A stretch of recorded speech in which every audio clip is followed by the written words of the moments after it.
આજે આપણે એગ પ્લાન્ટની એવી સબ્જી બનાવવા જઈ રહ્યા છીએ જે ફક્ત ને ફક્ત શિયાળામાં ખાવાની ખૂબ જ મજા આવે છે. એને બિલ્લી મોરિયા રીંગણ પણ કહેવામાં આવે છે. રીંગણ ઉપર કે એગ પ્લાન્ટ ઉપર મેં તેલ લગાવી દીધું છે અને એને શેકાવા માટે મૂકી દીધા છે.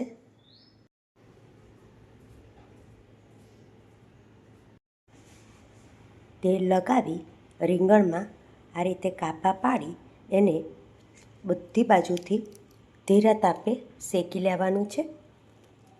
અસલ તો આને સગડીમાં શેકવામાં આવતું તો એનો ટેસ્ટ ખૂબ જ સરસ આવતો. હવે તો આપણે એને ગેસ પર જ શેકીએ છીએ.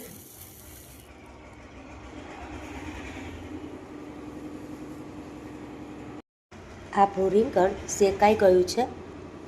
આ રીતે અંદર ચપ્પુ મૂકીએ છીએ તો એ અંદર જતું રહે છે.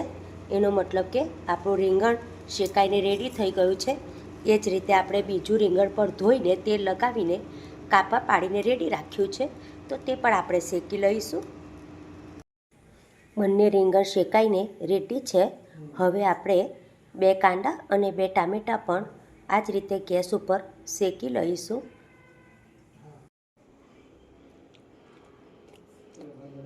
એને આપણે આ જ રીતે હાથથી જ મસળી લેવાનું છે. શુદ્ધ રીતે શેકાઈ ગયું હોવાથી એ ખૂબ જ સારી રીતે મસળાઈ જશે. ગેસ ઉપર આપણે માટીની હાંડી ચઢાવી દીધી છે. એના ઉપર એની અંદર આપણે તેલ નાખી દઈશું.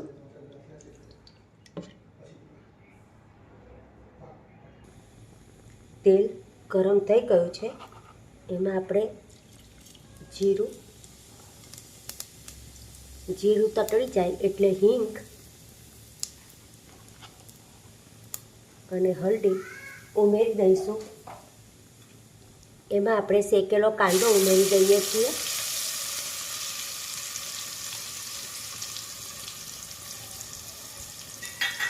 કાંદો આપણો શેકેલો છે એટલે એને ચડતા વાર નહીં લાગે.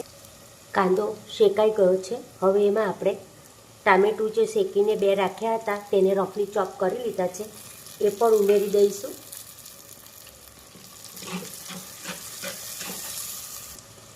ટામેટું પણ થઈ ગયું છે. હવે આપણે એમાં મસાલા કરી દઈશું. લસણ 1 ચમચી મોટી નાખવાની છે.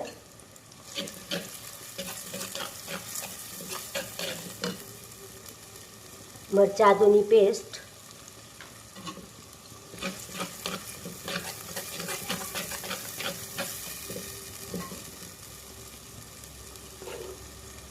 ધાણા જીરું, તીખું લાલ મરચું,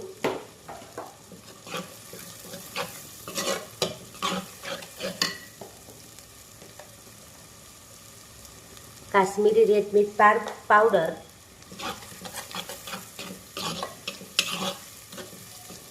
કાશ્મીરી રેડ મિર્ચ પાવડર બધું આપણે 1 ચમચી જેવું અત્યારે નાખ્યું છે. મસાલામાંથી તેલ છૂટું પડી ગયું છે, તો હવે આપણે એમાં થોડો લીલો કાંદો હાફ બાઉલ જેટલો છે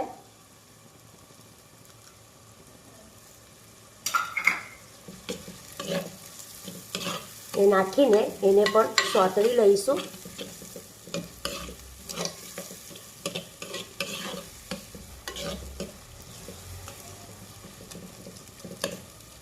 લીલું લસણ, આ શાકમાં લીલું લસણ, લીલી કોથમીર, લીલો કાંદો થોડું આગળ પડતું જ નાખવામાં આવશે તો તે ખૂબ જ સરસ લાગશે. હવે આપણે હાથથી મસળીને જે રીંગણ તૈયાર રાખ્યું હતું એ અંદર ઉમેરી દઈએ છીએ. ગરમ મસાલો,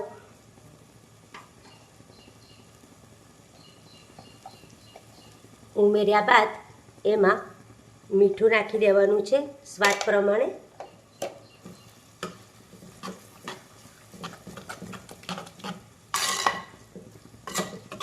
માટીની હાંડીમાં આ રીંગણનો ઓળો બનાવશો તો એનો ટેસ્ટ ખૂબ જ સુંદર આવશે. અસલ કામઠી ટાઈપ રીંગણનો ઓળો આપણો રેડી થઈ ગયો છે. એમાં આપણે કોથમીર ઉમેરી દઈશું. ફ્રેન્ડ્સ, જોઈ શકો છો ને કેટલો સુંદર રીંગણનો ઓળો બન્યો છે. કલરફુલ, ટેસ્ટફુલ, સુગંધીદાર. આ રીતે તમે પણ રીંગણનો ઓળો બનાવો અને બાજરીના રોટલા સાથે ખાઓ. તમને બાજરીનો રોટલો નહીં ભાવતો હોય તો તમે જુવારના રોટલા સાથે પણ આ ખાઈ શકો છો. વેરી ટેસ્ટફુલ, ખૂબ જ સુંદર લાગશે. તમને મારી રેસીપી ગમતી હોય તો શેર કરો, સબસ્ક્રાઈબ કરો, લાઈક કરો, બેલ આઇકોન દબાવો. અવનવી વાનગીઓ જોવા માટે તમે મારી ચેનલને જરૂરથી સબસ્ક્રાઈબ કરજો. ગેસ ઉપર કઢાઈમાં આપણે થોડું પાણી ગરમ કરવા મૂકી દીધું છે.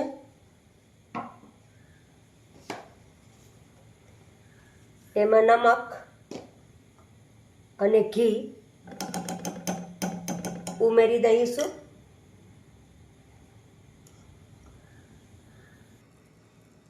પાણી ઉકળી ગયું છે. એમાં આપણે બાજરીનો લોટ ઉમેરી દઈશું. આ રીતે બાજરીના લોટને બાફીને એના રોટલા આપણે આજે બનાવવાના છીએ. હવે એને થોડીવાર માટે ઢાંકી દઈશું.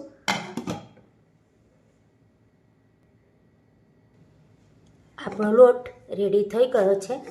હવે થોડોક ઠંડો પડશે એટલે આપણે એના લુવા પાડી રોટલા બનાવી લઈએ છીએ. બાજરીનો રોટલો આપણે વણી લઈએ છીએ.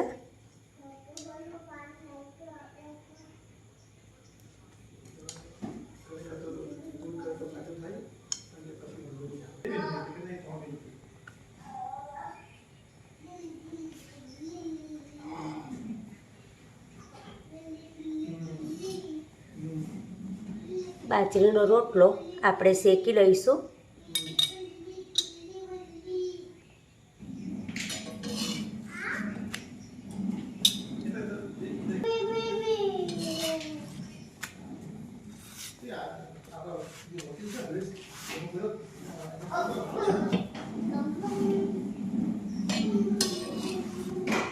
આ રીતે આખો રોટલો હાઈ ક્લાસ ફૂલી જશે.